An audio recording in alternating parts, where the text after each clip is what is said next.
अभी तक हम लोग क्या मान के चल रहे हैं कि जो डायनासोर थे वो भी लुप्त हो चुके थे।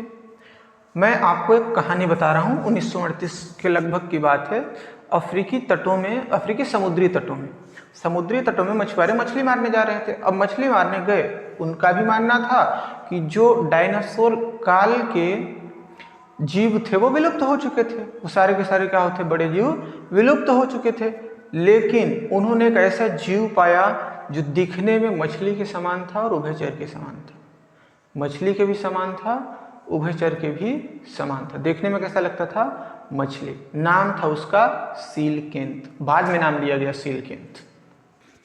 अब उनका मानना यह था कि इस मछली का विकास तो रुक चुका है, इस मछली का विकास रुक चुका है, लेकिन ऐसा नहीं है।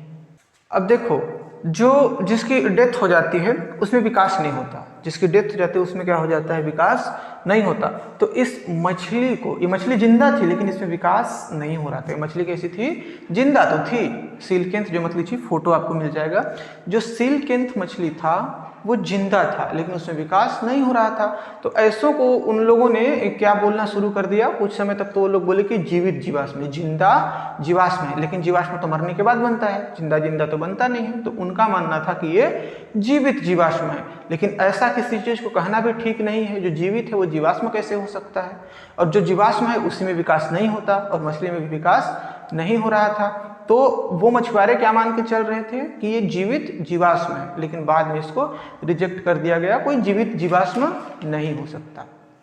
तो एक मछली सीलकेंथ जो आदि काल में भी थी, उसमें विकास नहीं हो रहा था। मछुआरों को मिला तो उन्होंने ये समझा कि ये जीवित जीवाश्म है, क्योंकि इसमें विकास तो नहीं हो रहा था। तो ये है बीच में एक सीलकेंथ की कहानी। तो यहाँ पे मछलियों में विकास नहीं हुआ, ये उभयचर के समान भी दिखते थे और मछली के समान भी दिखते थे।